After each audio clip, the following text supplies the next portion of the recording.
Welcome back. WDSU first shared with you a local family's traumatic experience with the State Department of Children and Family Services. A judge ordered their baby returned to them after the state took him away, only for the new parents later to be told their names would be added to the child abuse registry. Well, tonight, investigative reporter Emily Lane has new information, including possible changes coming as a result of her story.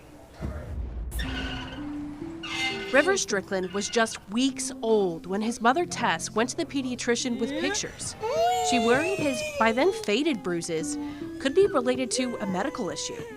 Last October, she shared with WDSU Investigates what happened next. He had to report us for child abuse, and I was like, wait, what? What? After that doctor's visit, the State Department of Child and Family Services took him away for a week, until a judge ordered him back with his parents and criticized the process leading to his removal. Then, weeks later, a letter came in the mail notifying them they'd be added to the state's child abuse registry. Background checks for certain jobs, like at daycares, are run against the registry, and it can block people from volunteering at their kids' schools or from fostering or adopting. This registry has some serious teeth. Local attorney Tanya Fea says she's helped more than a half dozen clients fight the registry. She reached out to WDSU Investigates after the Strickland story struck a familiar chord. So there seems to be a fundamental due process issue.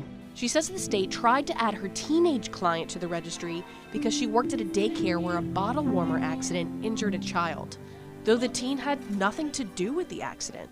Every person who was investigated pursuant to that case, even an 18-year-old girl employee, her first job out of high school while she's trying to go to college, is now on the registry, unless they can get themselves taken off. When DCFS IDs someone for the registry, they're mailed a letter and told of the 20-day window to appeal. It's an incredibly complicated process. Our original investigation also caught the attention of State Senator Beth Mizell. She's proposing a law change to make sure anyone flagged for the registry at least gets a shot to fight it. This is just a way to protect the process and the integrity of the process for the good of the children. One mother tells WDSU Investigates she missed her window to appeal because the notice was mailed to her ex-husband's address, where she's never lived, and only learned about it when it came up in a custody dispute. State Senator Beth Mizell says a bill she's proposing makes the registry notifications more clear-cut and requires they're sent by certified mail to ensure the notice gets in the right hands. We want to make sure the guilty is on the list, not the innocent. I asked DCFS how many names are on Louisiana's registry and was told it's not possible to produce that number.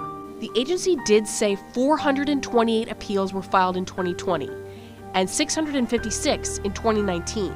It worked out the way it should have because we paid thousands and thousands of dollars because we suffered a lot of trauma. The Stricklands did not end up on the registry after hiring a lawyer to handle the appeal. Louisiana does not appoint attorneys for those who don't hire one. There's so many people that can't afford that. In addition to her bill, Mizell says she wants to explore systemic reform to the entire child abuse registry process through a special task force.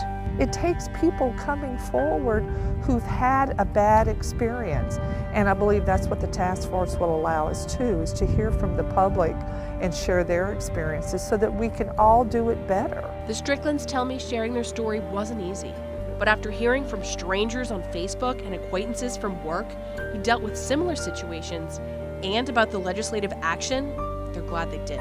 But it makes us feel like our voices are heard, right? Well, I think you got to start somewhere to rectify a system change, right? For WDSU Investigates, I'm Emily Lane.